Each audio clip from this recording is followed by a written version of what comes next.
Swastiastu. Halo, selamat pagi anak-anak. Semoga semua dalam keadaan sehat dan berbahagia dimanapun anak-anak berada.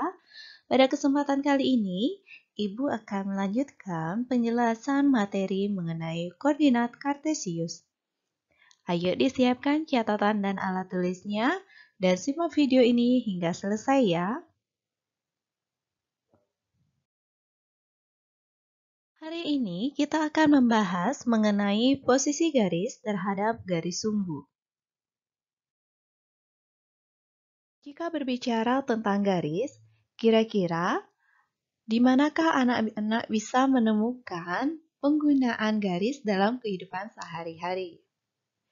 Salah satu contohnya yaitu pada kerangka atap, di mana dalam ilmu arsitektur, garis-garis yang saling sejajar ataupun yang saling tegak lurus dapat dimanfaatkan dalam pembuatan atap rumah untuk menopang atau meletakkan genteng.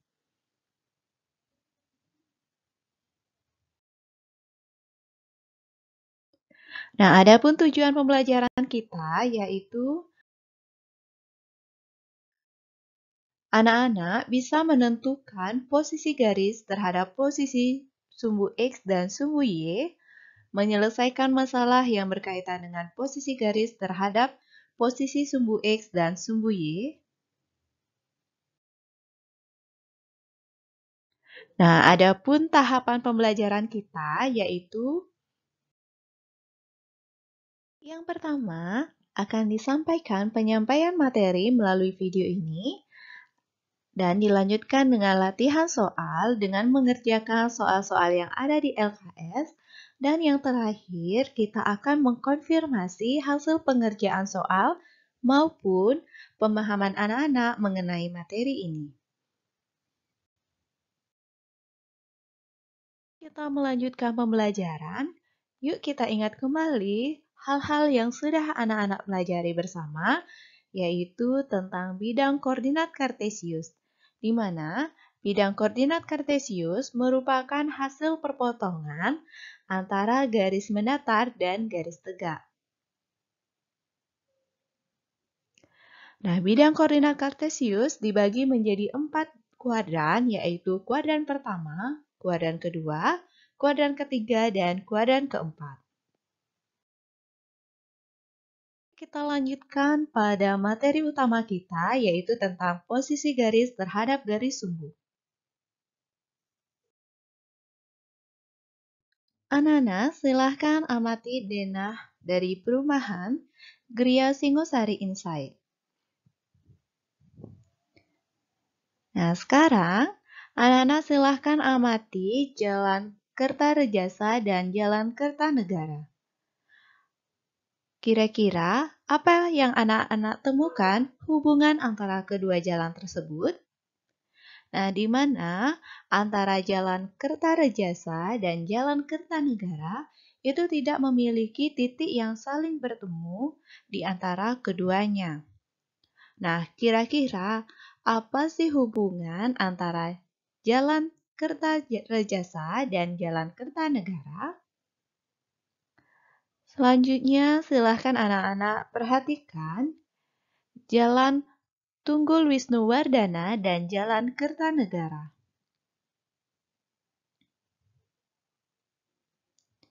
Nah, antara kedua jalan ini ternyata mereka bertemu pada satu titik dan membentuk sudut siku-siku atau sebesar 90 derajat.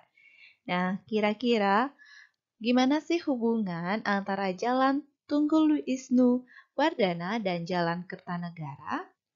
Untuk itu, mari simak video ini.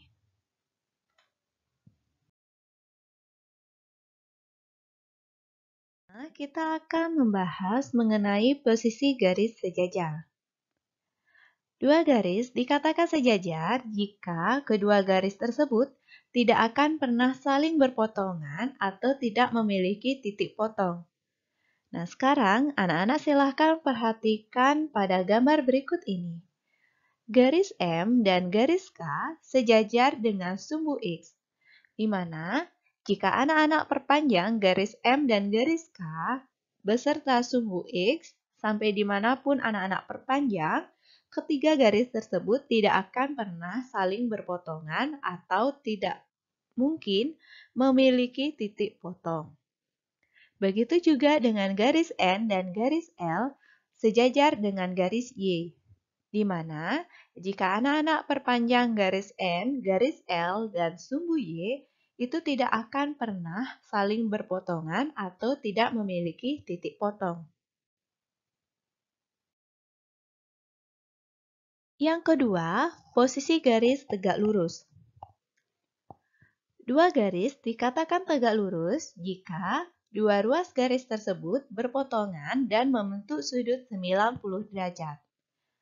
Nah, anak-anak perhatikan gambar berikut ini. Garis N dan garis L tegak lurus dengan sumbu X.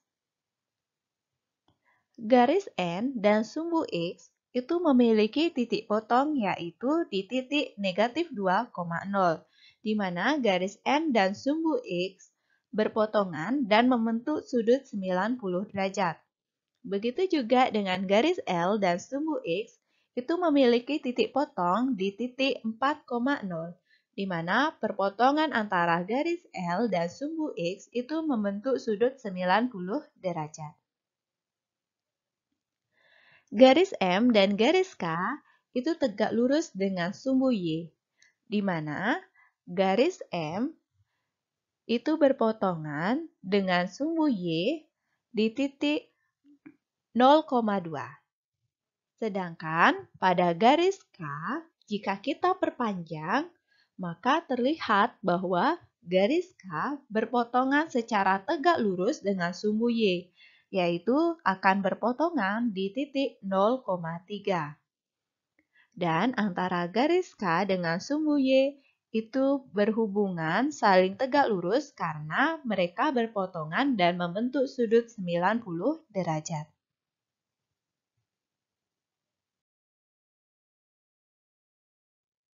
Yang ketiga, posisi garis berpotongan. Dua garis dikatakan berpotongan jika memiliki sebuah titik potong dan tidak membentuk sudut 90 derajat. Pada gambar ditunjukkan bahwa garis K dan garis L memotong sumbu X dan sumbu Y, di mana garis K memiliki titik potong terhadap sumbu X dan sumbu Y, tetapi pada perpotongan tersebut mereka tidak memiliki sudut sebesar 90 derajat. Begitu juga dengan garis L, itu memotong sumbu X dan sumbu Y, di mana perpotongan tersebut tidak membentuk sudut sebesar 90 derajat.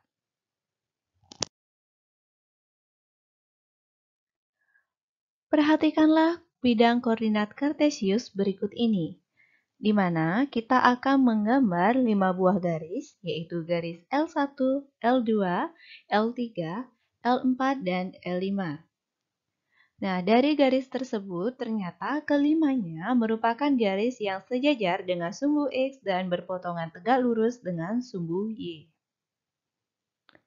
Kemudian terdapat juga 5 buah garis, yaitu garis T1, T2, T3, T4, dan T5.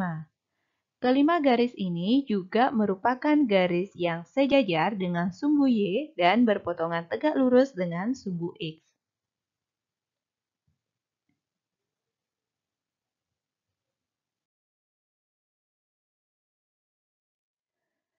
Perhatikanlah bidang koordinat kartesius berikut ini. Diberikan dua buah garis, yaitu garis M1 dan M2. Garis M1 dan garis M2 dikatakan bertemu pada satu titik, namun tidak sejajar dengan sumbu X maupun sumbu Y, dan juga tidak tegak lurus terhadap sumbu X dan sumbu Y. Maka dapat dikatakan bahwa garis M1 dan garis M2 itu memiliki hubungan berpotongan dengan sumbu X dan sumbu Y.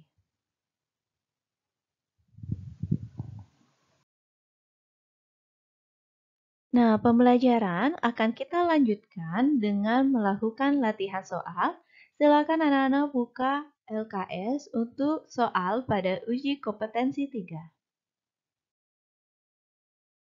mulai dari yang pertama untuk soal nomor 1.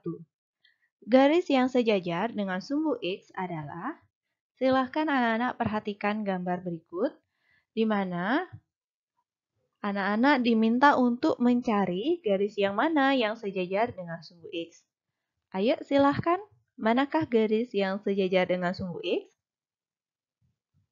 Ya, tepat sekali. Garis yang sejajar dengan sumbu X itu adalah garis N, di mana garis N dan sumbu X, jika anak-anak perpanjang, sampai dimanapun anak-anak perpanjang, mereka tidak akan pernah berpotongan. Sehingga antara garis N dan sumbu X itu memiliki hubungan yang sejajar.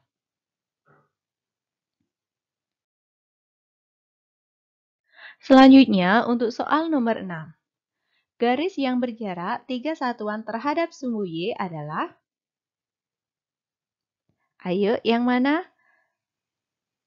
Ya, tepat sekali. Garis yang berjarak 3 satuan terhadap sumbu Y itu adalah garis L, di mana garis L memiliki jarak 3 satuan terhadap sumbu Y. Nah, untuk melihat mudahnya, itu anak-anak gunakan ketentuan di mana garis tersebut merupakan garis X sama dengan bisa positif 3 ataupun negatif 3.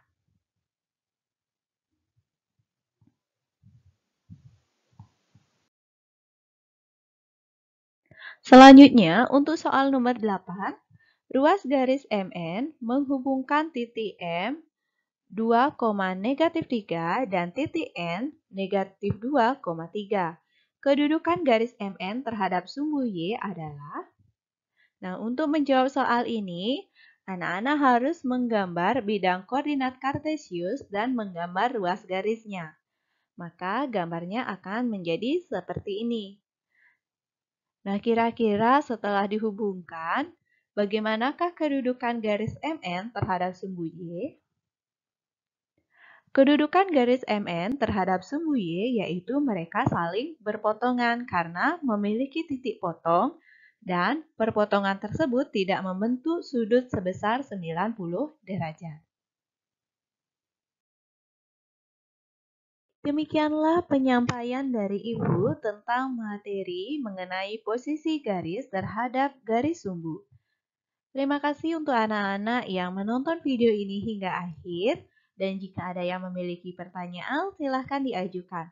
Ibu akhiri pembelajaran ini dengan menghaturkan para mesanti Om Santi Santi Santi Om.